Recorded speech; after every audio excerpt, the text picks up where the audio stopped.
खड़गे जी, केसी वेणुगोपाल जी, रंधावा जी, अशोक गहलोत जी, दोतासरा जी, सचिन पायलट जी, जितेंद्र सिंह जी, मालविया जी, हरीश चौधरी जी, Mohan Prakash ji, CP Joshi ji, stage पे Congress party के वरिष्ठ नेता, हमारे प्यारे कार्यकर्ता, भाइयों और बहनों, एमएलएज, एमपीज, आप सबका यहां बहुत बहुत स्वागत।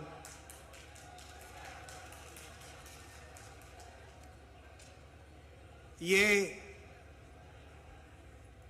कार्यकर्ताओं का सम्मेलन है, आप दूर दूर से आए हैं।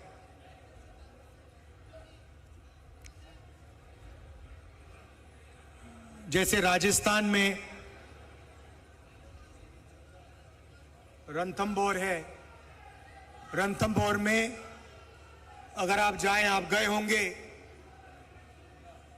तो वहां पे एक शेर को देखने घंटे लग जाते हैं।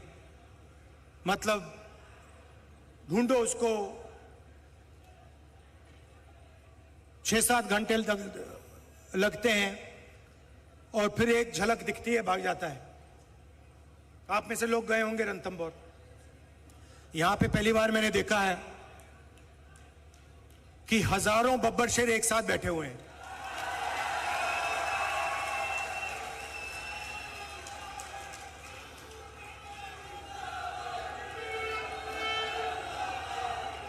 शांति से बैठे हुए हैं।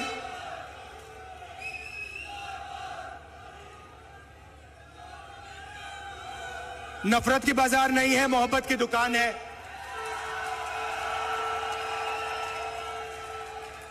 अहंकार नहीं है, नफरत नहीं है, मोहब्बत है, इज्जत है, प्यार है।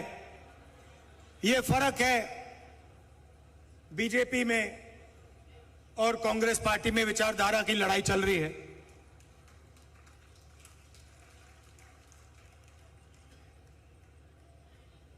कुछ दिन पहले मैंने पार्लियामेंट में अदानी जी वाला भाषण दे दिया। देखा होगा आपने, पार्लियामेंट में देखा। अब इनकी नई आदत है, वो टीवी ऑफ कर देते हैं। पहले माइक ऑफ करते थे, अब टीवी ऑफ कर देते हैं। तो पता नहीं आप में से सबने देखा या नहीं देखा, मगर बीजेपी वालों ने जरूर देखा। और उसके बाद मेरी जो लोकसभा की सदस्यता है उसे रद्द कर दिया। जैसे गाड़ी में एक्सेलरेटर दबाते हैं, वैसे ही मेरे केस का एक्सेलरेटर दबा दिया और 2 दिन में मतलब निर्णय ले ही दिया। पहली बार हिंदुस्तान में डिफॉर्मेशन के लिए मैक्सिमम पनिशमेंट 2 साल की मेरी लोकसभा की जो मेंबरशिप है रद्द कर दी। क्योंकि डर लगता है। डर लगता है। जैसे ही 2 चीजें हैं, आप एक काम करो, कांग्रेस पार्टी के बब्बर शेरों, कोई भी बीजेपी का कार्यकर्ता आपके सामने आए, उसके सामने अदानी नाम ले लो, भग जाएगा।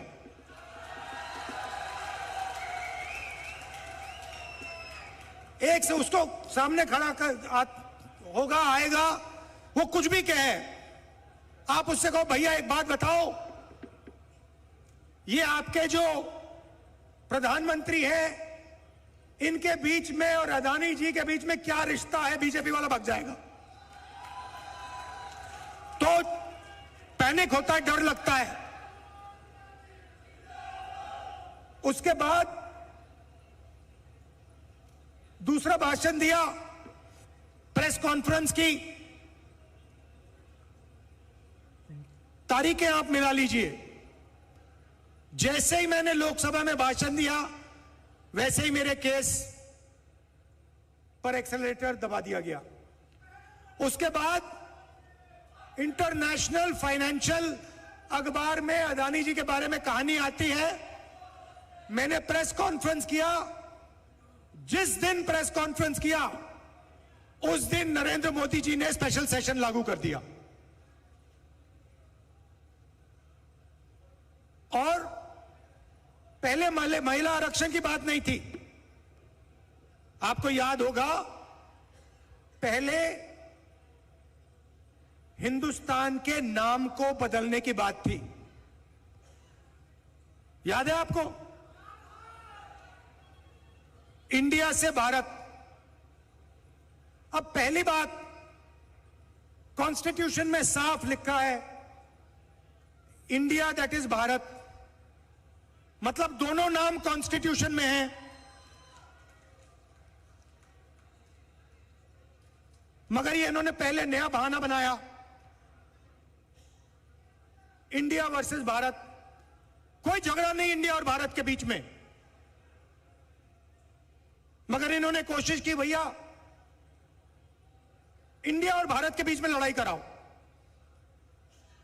थोड़े दिनों में उनको पता लग गया कि जनता इसको एक्सेप्ट नहीं करेगी। जनता ये बात को सुनने के लिए तैयार ही नहीं है। प्रॉब्लम हो गई। अब स्पेशल सेशन में क्या करें? स्पेशल सेशन तो अनाउंस कर दिया, अब क्या करें? चलो महिला आरक्षण की बात करते हैं। अब देखिए, महिला आरक्षण का हमने पूरा समर्थन किया है। राजीव गांधी जी पंचायती राज में महिला आरक्षण लाए थे। हमने बिल का, सब पार्टियों ने, इंडिया ने, जो हमारा गठबंधन है, सब पार्टियों ने कहा हम इस बिल को पूरा समर्थन देते हैं। मगर इसमें हमारे 2-3 सवाल हैं। सवाल के जवाब दे दीजिए। पहला सवाल, इसमें ओबीसी महिलाओं के लिए रिजर्वेशन क्यों नहीं किया? दूसरा सवाल, बीजेपी के लोग कहते हैं कि महिला आरक्षण करने से पहले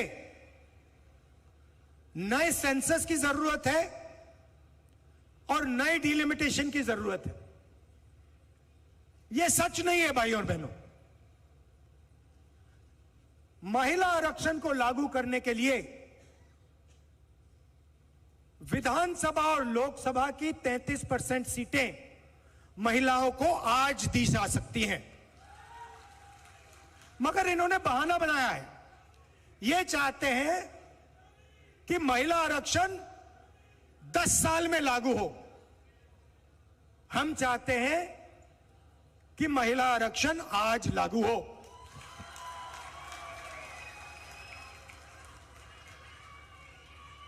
और ओबीसी महिलाओं को महिला आरक्षण का फायदा मिले।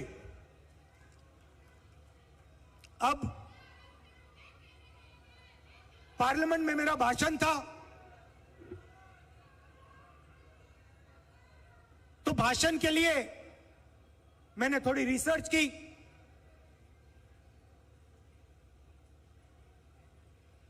हमारे जो इंस्टीट्यूशंस हैं, जो संस्थाएं हैं, उसमें ओबीसी वर्ग की, दलित वर्ग की, आदिवासी वर्ग की क्या भागीदारी है? तो मैंने क्या किया, हिंदुस्तान को 90 लोग चलाते हैं। हिंदुस्तान को, आज के हिंदुस्तान को एमएलए और एमपी नहीं चलाते हैं। आज के हिंदुस्तान को प्रधानमंत्री 90 अफसरों के साथ चलाते हैं। वो कौन है? वो हिंदुस्तान की सरकार के सेक्रेटरीज हैं। हर मिनिस्ट्री को, सेंट्रल मिनिस्ट्री को सेक्रेटरी चलाते हैं। तो मैंने एक बात चेक की कि ये जो लोग 90 लोग हैं जो हिंदुस्तान की सरकार को चलाते हैं, पूरा का पूरा पावर इनके हाथ में है। हिंदुस्तान किस ओर जाएगा, शिक्षा में क्या निर्णय लिए जाएंगे, स्वास्थ्य में क्या निर्णय लिया जाएंगे, नरेगा का डिजाइन कैसे होगा, भोजन के अधिकार का डिजाइन क्या होगा, ये 90 लोग चुनते हैं, ये डिसाइड करते हैं। तो मैंने सोचा देखता हूं इन 90 लोगों में से नरेंद्र मोदी जी की सरकार में ओबीसी कितने हैं। नरेंद्र मोदी जी 24 घंटा ओबीसी की बात करते हैं। भाइयों और बहनों, आज 90 लोगों में से 3 लोग ओबीसी वर्ग के हैं। 3 लोग ओबीसी वर्ग के हैं। और बात सुनिए, वो 3 लोग हिंदुस्तान के सिर्फ 5% बजट पे निर्णय लेते हैं। मतलब 3 है और सरकार में उनकी कोई पावर नहीं है, कोई नहीं सुनता उनकी, उनको कोने में रखा हुआ है।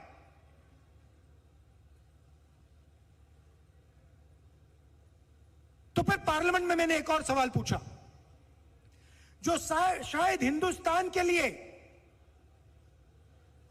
ओबीसी वर्ग के लिए सबसे महत्वपूर्ण सवाल है, और वो ये है कि इस देश में ओबीसी कितने हैं, दलित कितने हैं, आदिवासी कितने हैं, कौन से समाज के कितने लोग हैं। और ये सवाल का जवाब सिर्फ कास्ट सेंसस से मिल सकता है।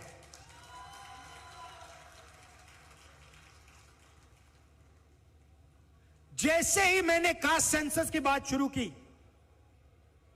पार्लियामेंट हाउस में, आप देख लेना, बीजेपी लोग, बीजेपी के नेता, बीजेपी के मंत्री, एमएलए सब चिल्लाने लगे, मेरी आवाज को दबाने की कोशिश की।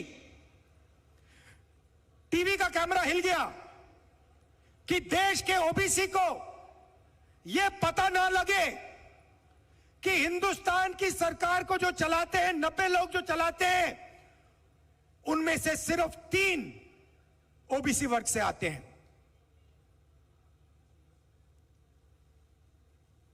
नरेंद्र मोदी जी,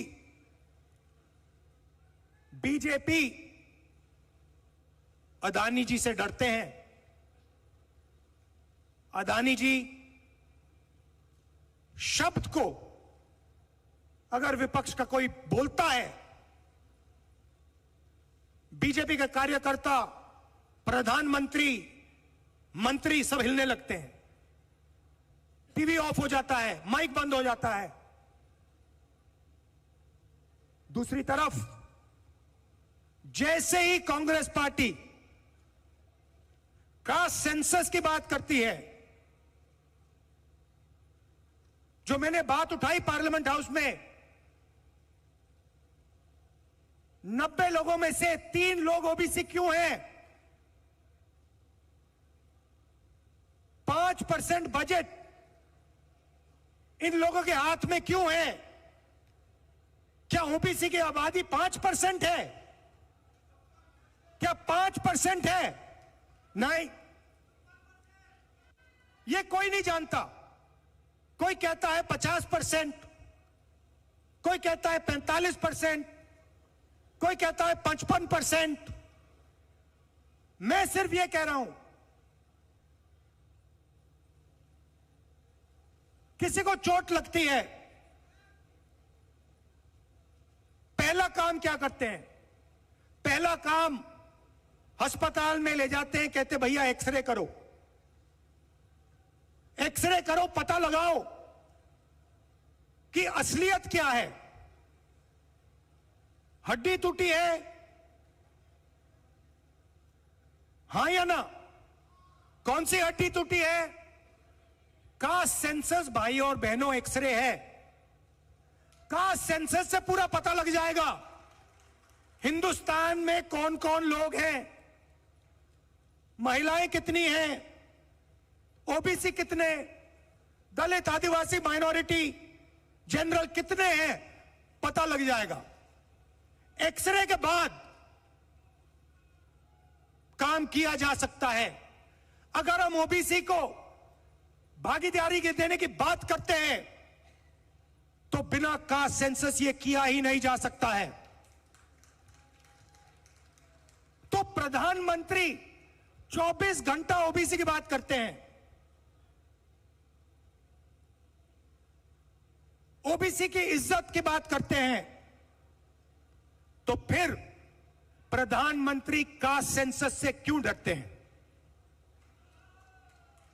प्रधानमंत्री जी, अगले भाषण में आप हिंदुस्तान को बता दीजिए, कांग्रेस पार्टी ने कास्ट सेंसस किया था, आंकड़े आपके पास हैं, उन आंकड़ों को आप हिंदुस्तान के सामने रख दीजिए, हिंदुस्तान की जनता को दिखा दीजिए। और अगला जो सेंसस है उसको आप कास्ट बेसिस पे कीजिए।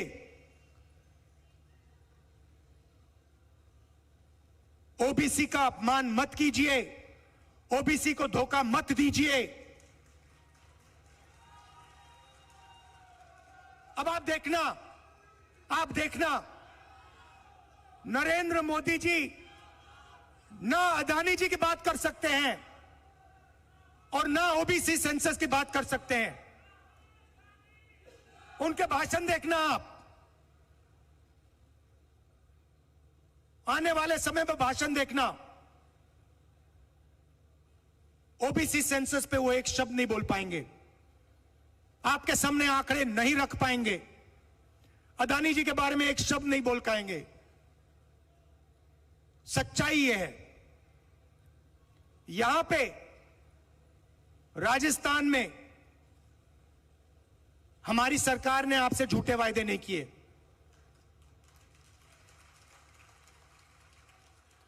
इक्कीस लाख किसानों को 14,000 करोड़ रुपए राजस्थान की सरकार ने दिया है।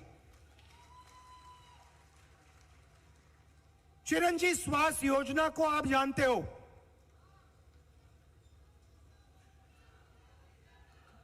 कुछ दिन पहले मैं रेलवे स्टेशन में कुलियों से बात करने गया, उन्होंने मुझे बुलाया, उन्होंने मेरा एक वीडियो देखा और उन्होंने कहा हम आपसे बात करना चाहते हैं। मैं गया उनकी समस्या समझने, उनकी दिल की आवाज को सुनने। मुझे कहते हैं राहुल जी,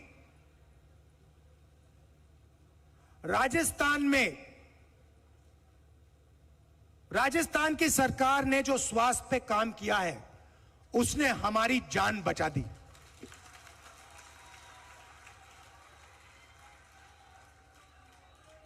हमारे घुटने खत्म हो गए, हम वजन नहीं उठा पा रहे हैं, राजस्थान की सरकार ने हमारी मदद की, हम ये कभी नहीं भूल सकते। शिक्षा में 3,600 इंग्लिश मीडियम स्कूल हमने खोले हैं। अब आप एक काम कीजिए, मैंने एक काम किया इसलिए मैं बोल रहा हूं आपको। लोकसभा में मैं आपको एक बात बताता हूं, लोकसभा में एक दिन मैंने देखा बीजेपी के एमपी अंग्रेजी के खिलाफ लंबा भाषण दे रहे हैं।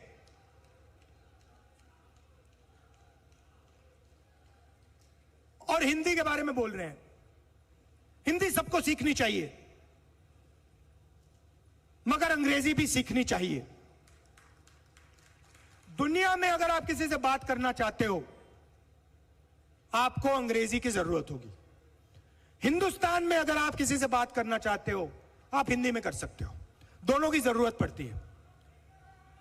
बाद में मैं गया पीछे, सुनिए सुनिए, बाद में मैं पीछे गया और मैंने उनसे पूछा, भैया एक बात बताइए, सुनिए, डिस्टर्ब मत कीजिए। मैंने पीछे गया, मैंने कहा उनसे, भैया एक बात बताइए, आपने अंग्रेजी के खिलाफ बात की, आपके जो बच्चे हैं वो हिंदी मीडियम स्कूल में जाते हैं या अंग्रेजी मीडियम स्कूल में? इंग्लिश मीडियम स्कूल में जाते हैं। मतलब ये चाहते हैं कि इनके बच्चे अंग्रेजी सीखें और गरीबों के बच्चे अंग्रेजी ना सीखें। मतलब दो हिंदुस्तान बने, इनके बच्चे अंग्रेजी सीखकर अमेरिका जाए, जापान जाए, चाइना जाए, और गरीबों के बच्चे अंग्रेजी ना सीखें और बाकी दुनिया में ना जा पाए, बाकी दुनिया से बातचीत ना कर पाए।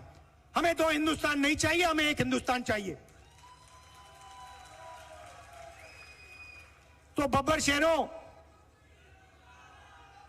आपकी सरकार ने और आपने, क्योंकि ये सरकार आपकी है, आपने राजस्थान के लोगों को स्वास्थ्य दिया, आपने कर्जा माफ करवाया।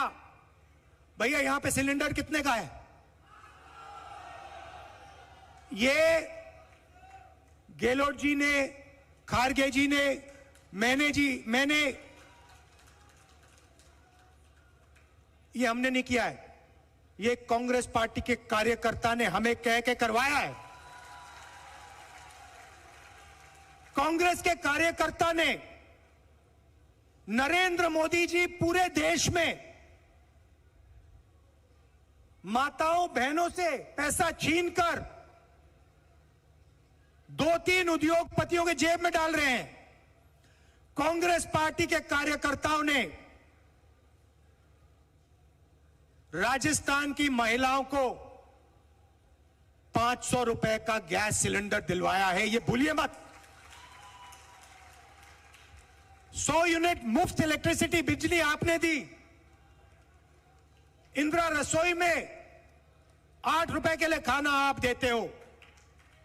मैंने आपको हथियार दिए हैं। चुनाव का समय है, बीजेपी के कार्यकर्ता आपके सामने आएंगे, 2 सवाल पूछिए। कास्ट सेंसस क्यों नहीं करवा रहे हो?